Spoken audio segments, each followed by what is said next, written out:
Alright, well hello, I'm Chris, and this is my bodywork on the trunk video. Now, the trunk and a flat hood are two of the hardest places to get straight on a car. But that hood doesn't have very many big places on it, so that hood's not going to be that hard. So the flattest places we have on this car are on the trunk. Now, one thing about trunks that a lot of people don't know, that it's one of the flattest surfaces on your car. Well, depending on what your car is.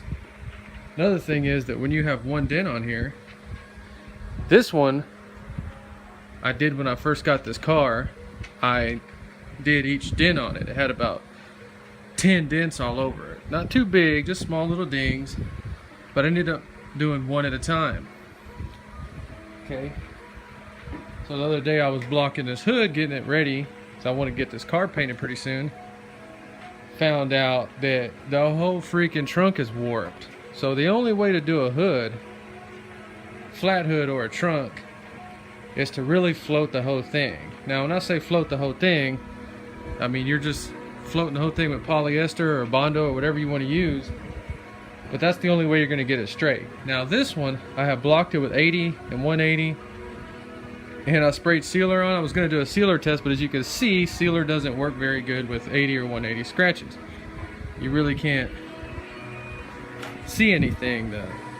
It's just not smooth enough. So we're going to go ahead and use this sealer as a guide coat. When you're doing a trunk, you need to use a giant Durablock. That's a 24-inch Durablock.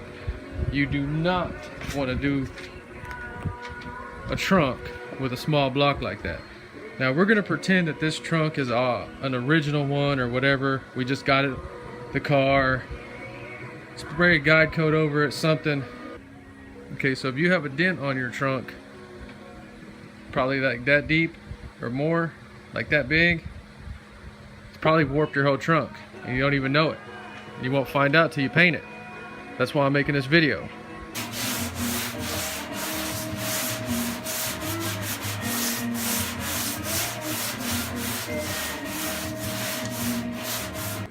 Okay, so I'm really glad I'm making this video because it's actually showing you exactly what I want you to see. Now, the trunk feels like, if you saw that at a swap meet, you'd be like, oh man, that's a good trunk. But really, what the sealer shows, I mean, what this test shows is what's actually going on. See how we're using a big block, and what we have is this low place all through here, up here, up here. Now I didn't get lazy and not sand in here. That's a giant low place. That's what I was talking about. When these trunks get hit, I put body filler there. There was some body filler there, I know. Just showing you. Those panels hide a lot. So what are we gonna have to do to fix this? Well, we're gonna try to sand as much of that sealer off. But even though I've already done this one, we're gonna have to float the whole trunk again. Now we're only gonna be floating it with like that much. I mean, this looks like a big low place, but I mean, this literally is nothing. I mean, it's just that little amount that takes to screw everything up. See, we're actually getting some sand scratches across the top of it, but just that difference right there is enough to cause a distortion in that light reflecting and make your whole panel look like a piece of shit.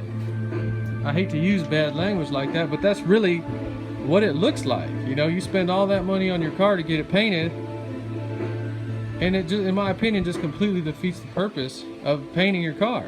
If you're gonna paint over a bunch of bullshit. Scuff any low places.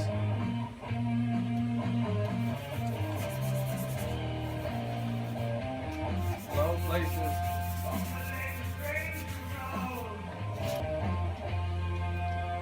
Wax and grease remover.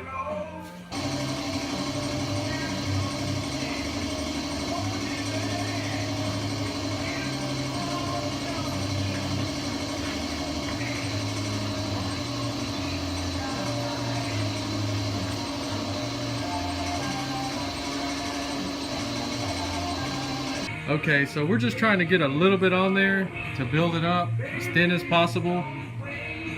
It is literally 100 degrees, 94% humidity, August 6, 2016 in Houston, Texas. That's about the best damn job you're gonna do getting that stuff on there that much. So you saw how much we mixed just a little bit. If you live in a hot area like this, you're not gonna do the whole thing. Those videos where you see them floating the whole thing is 60 degrees outside.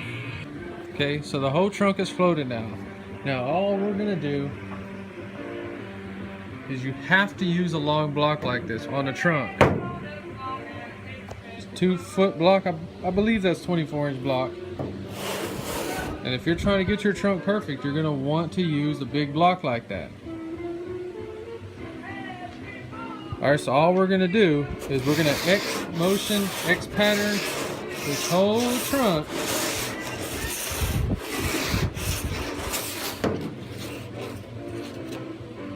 until we get this whole freaking mess squared down. So I'm gonna start doing it.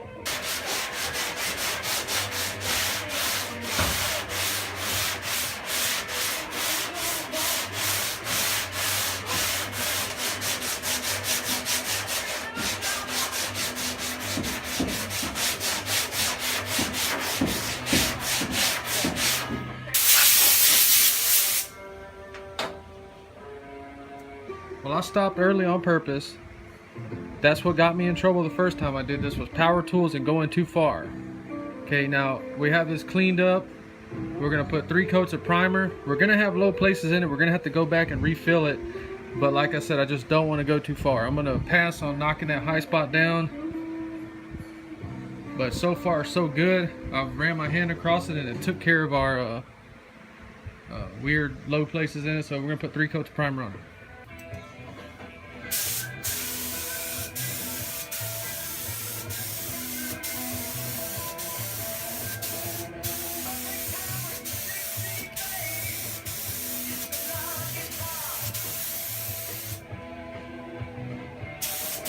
Okay, so we got 2 coats of primer with a guide coat. We're gonna have some low places in here because I was in a hurry trying to get that polyester on. Let's go ahead and block this and see if our trunk is starting to shape up a little bit better.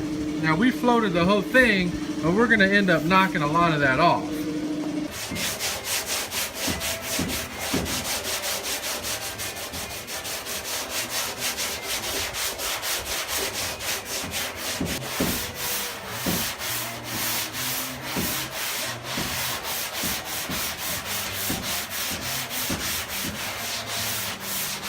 And you can see right here, all this is low.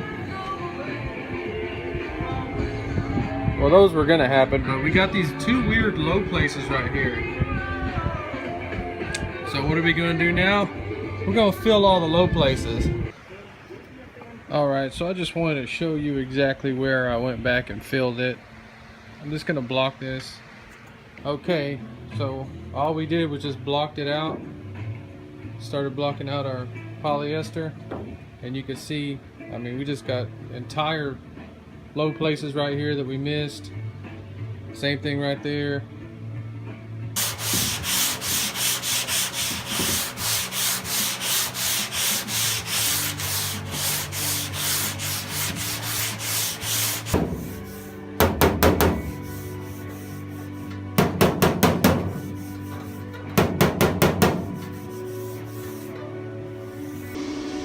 That's why on those car shows, those panels end up looking like that before paint, because they're trying to get it perfect, and the panel is just so flat, it's so warped that you have no choice but to do that. Now I did knock in that high spot, and I did knock in that high spot because, like I said, this trunk was smashed right here, and it kind of lost that line right there. So I'm going to show you that you can go ahead and paint it, and it'll still have a little indentation, but it'll pass.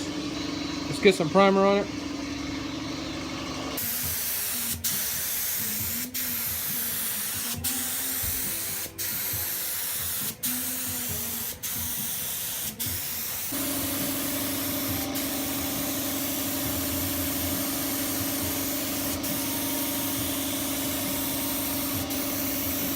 Okay, so we got 3 more coats of primer on there.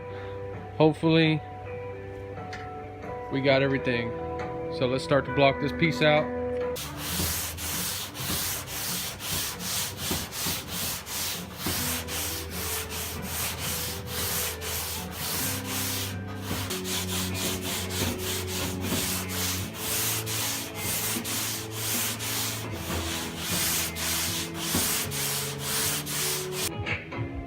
So I blocked it for about 10 minutes, but you can see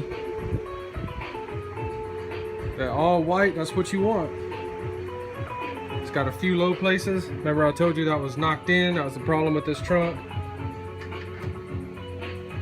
Random low places. Okay, so we're just gonna fill these. These are so light and thin. I'm gonna go ahead and use the 1K, the cheap stuff. Usually you would put polyester on here, but I can't afford to screw this up. I mean, it's taking me like an hour of total block sanding to get this trunk like this, and I really don't want to risk putting polyester on here and then screwing the rest of it up when I'm blocking it. So if you are going to use the 1K stuff, there's nothing wrong with it, but just get in here.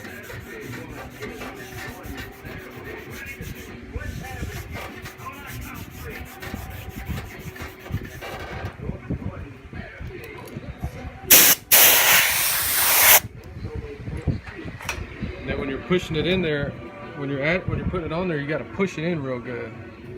So squish it in there as best you can.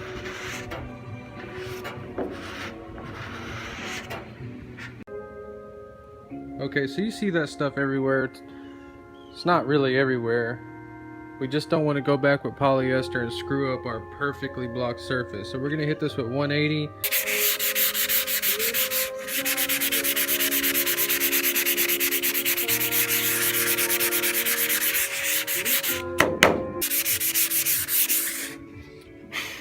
Okay, so I just wanted to show you that that's what all this is going to look like. So this is the time I would use the red stuff, because we can't afford to block this with 80 and possibly screw every single thing up that we already have blocked out. Okay, so that's all that's going to be left on there. It's serving its purpose, just taking out the sand scratches. We're going to go ahead and get the rest of it looking like that. 3 more coats of primer, and we're going to put a very light guide coat on it.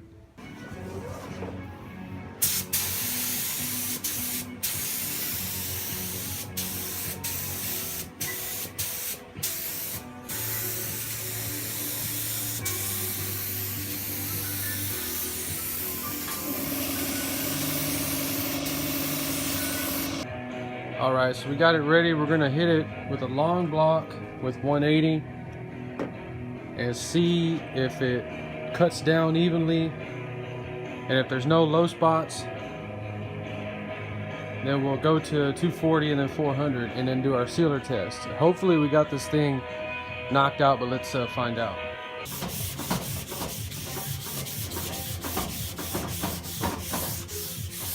So we got that 180 block sanding done. We still have some low places. That's the problem with that big block, as it's not going to stop until everything's perfect.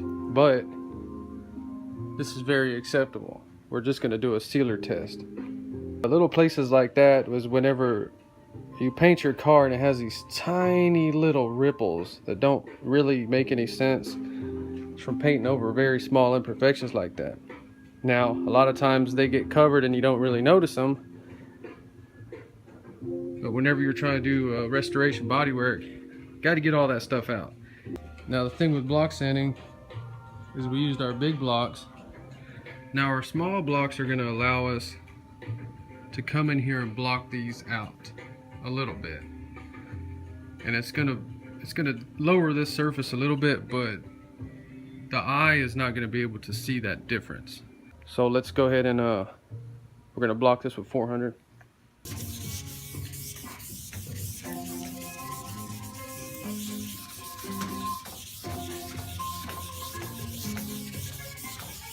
Okay, gonna let that dry, then we're going to do sealer test. So these are just bodywork videos. I want you to understand that. We're using the sealer test to check our trunk and see if it passes to be able to go to paint. We're not painting anything perfect. We have not done the edges. We have not finished the bodywork in here. We're just trying to see if our trunk reflects light and looks good. Okay, so we're gonna put some sealer test. We're gonna put some sealer on here and see what happens.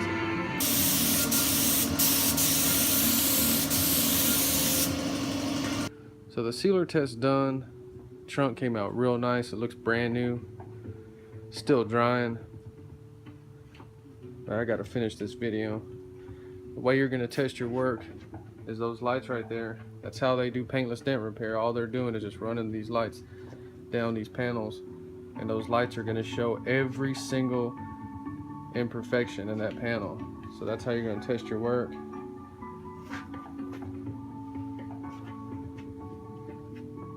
The only thing I screwed up is there's freaking sand scratch in there. When I was sanding with 400, a stupid grain of sand got in there. So that's what one grain of sand can do when you're wet sanding with 400. I went through the metal right there, so just check that little peak. The whole point is just to